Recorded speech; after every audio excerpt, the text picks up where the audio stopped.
স্কুলের ভেতরে কংগ্রেস আর বাইরে তৃণমূল কংগ্রেস, মাঝে শুধুই একটা পাঁচিল। এমনই দৃশ্য দেখা গেল হুগলির দাঁতপুরের মহেশ্বরপুরে। কার্যত একই জায়গায় দুই দলের কর্মসূচি ঘিরে উত্তেজনা থাকলেও অশান্তি ছড়ায়নি।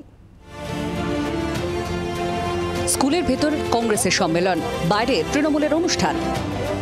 রবিবার এমন দৃশ্য দেখা গেল হুগলির দাঁতপুরের মহেশ্বরপুর হাই স্কুলে। এদিন স্কুলের ভেতরের মাঠে কংগ্রেসের কর্মী সম্মেলন চলছিল। ঠিক সেই সময় স্কুলের বাইরে সম্মেলনের আয়োজন করে তৃণমূলের শ্রমিক সংগঠন। দুই দলের পতাকায় মুড়ে ফেলা হয় স্কুল চত্বর, বাজানো হয় মাইকো। কার্যত একই জায়গায় দুই দলের কর্মসূচি ঘিরে উত্তেজনা ছড়ায় মহেশ্বরপুরে।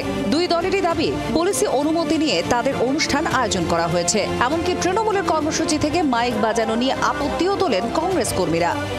ওনাদের সঙ্গে কথাই হয়েছিল যে 1:30 পর্যন্ত আমাদের মাইক চলবে, ওনারা মাইক বন্ধ রাখবেন। 1:30 পর থেকে ওনারা 2টোর পর থেকে ওনারা মাইক বাজাবেন। এটা কথা হয়েই আলোচনা হয়েছিল, কিন্তু দুর্ভাগ্যের কথা ওনারা মাইক বাজাচ্ছেন, আমাদের অসুবিধা হচ্ছে।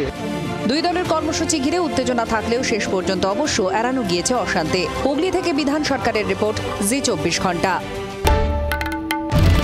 বাংলার আওয়াজ, বাঙালির আবেগ, জি 24 ঘন্টা।